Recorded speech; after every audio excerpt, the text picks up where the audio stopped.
అందరికీ నమస్తే. Welcome to food and garden. ఈరోజు వీడియోలో దొండపాదు గురించి తెలుసుకుందామండి. దొండపాదుకి ఎక్కువ పూత వచ్చిన ప్రతి పువ్వు కూడా కాయగా మారడానికి, అలాగే ఎక్కువ దిగుబడి రావడానికి ఏం చేయాలో చూద్దాం. వీడియోని ఎక్కడా స్కిప్ చేయకుండా చూడండి, మీకు మంచి ఇన్ఫర్మేషన్ అయితే తెలుస్తుంది. అలాగే నా ప్రీవియస్ వీడియోస్ ఒకసారి చూడండి. కంటెంట్ నచ్చితే లైక్ చేయండి, సబ్స్క్రైబ్ చేయండి. తీగజాతి మొక్కల్లో చాలా ఫాస్ట్గా పెరిగి ఎక్కువ దిగుబడి ఇచ్చే మొక్కల్లో ఫస్ట్ ఉండేది ఈ దొండపాదు మొక్కేనండి. దొండపాదు మొక్క అనేది చాలా ఫాస్ట్గా పెరుగుతుంది. దీనిని మనం వదిలేసామంటే పందిరి అంతా కూడా అల్లుకుంటుంది. గార్డెన్లో మిగిలిన మొక్కల్ని డామినేట్ చేస్తూ ఈ మొక్క అయితే పెరిగిపోతుందండి. మనం వేసే పందిరిని బట్టి ఇది పెరుగుతుంది. ఇది చాలా లో మెయింటెనెన్స్ ప్లాంట్. ఎక్కువ కాయలను అయితే ఇస్తుందండి. పెస్ట్ కూడా మనకి పెద్ద ఎక్కువగా రాదు. అలాగే ఫెర్టిలైజర్స్ కూడా మనం కొద్దిగా ఇస్తే సరిపోతుంది. మిద్దె తోట పెంచుకునే ప్రతి ఒక్కళ్ళు కూడా ఈ దొండపాదునైతే ఖచ్చితంగా పెంచుకోండి. కాయలు చాలా వస్తాయి. ప్రతిరోజు కూడా మనకి హార్వెస్ట్ అనేది వస్తుంది.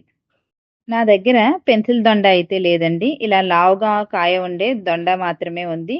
ఇది కోసిన ప్రతిసారి కూడా అర కేజీకి పైగా కాయలు అయితే వస్తున్నాయి. దొండపాదు మొక్కల్ని ఎక్కువ ఎండ తగిలే ప్లేస్లో పెట్టుకోవాలి. అంటే 7 నుంచి 8 గంటలు ఎండ తగిలే ప్లేస్లో పెట్టుకుంటే కాయలు అనేవి ఎక్కువగా వస్తాయి.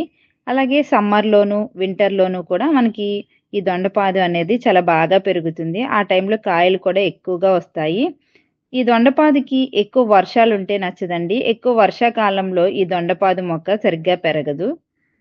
దొండపాదుకి ప్రూనింగ్ ఎలా చేయాలి అంటే, లావుగా ఉన్న స్టెమ్, అంటే కుండీలో పెట్టుకున్నప్పుడు మనకి లావుగా స్టెమ్ వస్తుంది కదా, అది ఒక్కటి ఉంచి మనకి చిన్న చిన్న కొమ్మలు అవన్నీ కూడా తీసేస్తే కొత్తగా చిగుర్లు అనేవి ఎక్కువగా వచ్చి మంచిగా ఎక్కువ పూత వచ్చి కాయలు అనేవి వస్తాయి. అలాగే ఎక్సెస్గా ఉన్న ఆకులు కూడా తీసేయాలండి. అప్పటికప్పుడు ఎండిన ఆకులు, ఎండిపోయిన కొమ్మలు ఇవన్నీ కూడా తీసేస్తూ ఉంటే దానికి మంచిగా చిగుర్లు అనేవి వచ్చి ఎక్కువ కాయలు అయితే వస్తాయి.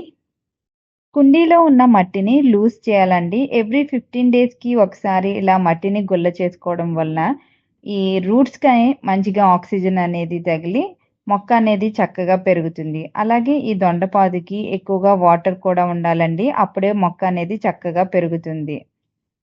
దొండపాదుని ఎటువంటి సాయిల్లో పెట్టుకోవాలి అంటే 50% గార్డెన్ సాయిల్, 30% వర్మి కంపోస్ట్ కానీ, కిచెన్ కంపోస్ట్ కానీ, అలాగే ఒక 20% ఇసుక, ఒక గుప్పెడు వేపపిండి కలిపిన సాయిల్ అయితే పెట్టుకోవాలండి. వేపపిండి వేయడం వల్ల రూట్స్ నుంచి మనకి ఎలాంటి ఇన్ఫెక్షన్స్ రాకుండా ఉంటుంది. మనకి మట్టి అనేది ఎప్పుడు కూడా లూజ్గా గుల్లగా ఉండాలి. అప్పుడే రూట్స్ అనేవి మంచిగా స్ప్రెడ్ అయ్యి మొక్క చక్కగా ఎదగడానికి ఉపయోగపడుతుంది. కొత్తగా దొండపాదు పెంచుకోవాలి అనుకున్న వాళ్ళు పెన్సిల్ సైజ్ కొమ్మల్ని పెట్టుకోండి. అప్పుడే మనకి ఈ కొమ్మలు అనేవి చక్కగా బ్రతికి తీగ కూడా చక్కగా పెరుగుతుంది. ఈ దొండపాదు మొక్కల్ని ఎప్పుడైనా సరే రెయినీ సీజన్లో పెట్టుకోండి. ఈ దొండపాదు కొమ్మలు మనకి అన్ని నర్సరీస్లో కూడా అవైలబుల్గా ఉన్నాయండి. మీకు దగ్గరలో నర్సరీస్ ఉంటే అక్కడికి వెళ్ళి కొనుక్కోండి. లేదంటే ఎవరి దగ్గర అయినా దొండపాదు మొక్క ఉంటే చిన్న కొమ్మని తెచ్చుకొని కూడా పెంచుకోవచ్చు. చాలా బాగా పెరుగుతుంది. దొండపాదు మొక్క చుట్టూ ఉన్న మట్టిని గుల్ల చేసి వర్మీ కంపోస్ట్ అనేది ఇవ్వాలి. ప్రతి నెల కూడా ఇలా వర్మీ కంపోస్ట్ ఇవ్వడం వల్ల మొక్క అనేది హెల్దీగా పెరుగుతుంది. ఇతర ఎలాంటి ఫెర్టిలైజర్స్ కూడా మనం ఈ దొండపాదుకి అయితే ఇవ్వక్కర్లేదండి. ఉట్టి వర్మీ కంపోస్ట్ ఇస్తే సరిపోతుంది. ఆకులన్నీ కూడా ఇలా ముడుచుకుపోయినట్టు వస్తుందండి ఈ దొండపాదుకి పెస్ట్ అనేది. అప్పుడు దీనికి బెస్ట్ సొల్యూషన్ ఏంటంటే బూడిదను ఆకుల మీద జల్లితే దొండపాదుకి ఉన్న పెస్ట్ అనేది పోతుంది. బూడిదను దొండపాదు మొక్క మొదల్లో కూడా వేయాలండి. ఇలా ఈ బూడిదను వేయడం వలన రూట్స్ నుంచి కూడా ఎలాంటి ఇన్ఫెక్షన్స్ ఈ దొండపాదుకి రాకుండా ఉంటాయి. దొండపాదు మొక్కలకి సమ్మర్లో మల్చింగ్ అనేది చేయాలి. ఇలా మల్చింగ్ చేయడం వలన సాయిల్ అనేది మాయిశ్చర్గా ఉండి మొక్క చక్కగా పెరుగుతుంది.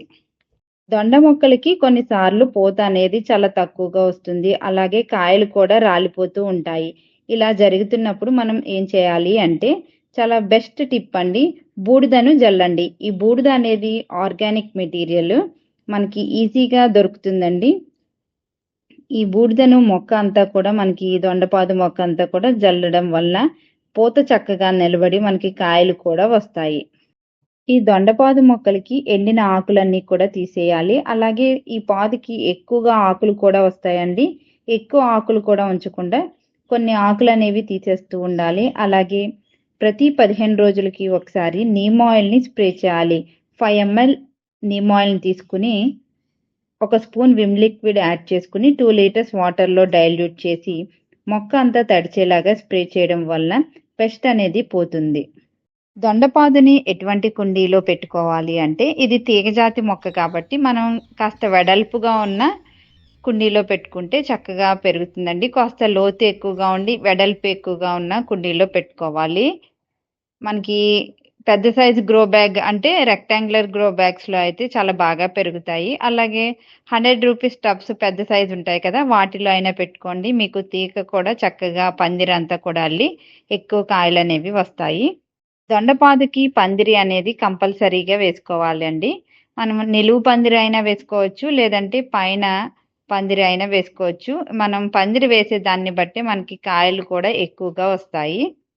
దొండపాదు మొక్కలకి నేను చెప్పిన టిప్స్ అన్నీ కూడా మీరు కూడా ఫాలో అయ్యారంటే మీకు కూడా ఎక్కువ దిగుబడి అనేది వస్తుంది. మొక్క నిండా కూడా చక్కగా కాయలనేవి వస్తాయి. వచ్చిన ప్రతి పువ్వు కూడా కాయ కింద మారుతుంది. ఇదండి ఇవాల్టి వీడియో. ఈ వీడియో మీకు నచ్చింది అనుకుంటున్నాను. నచ్చినట్లయితే లైక్, షేర్ అండ్ సబ్స్క్రైబ్.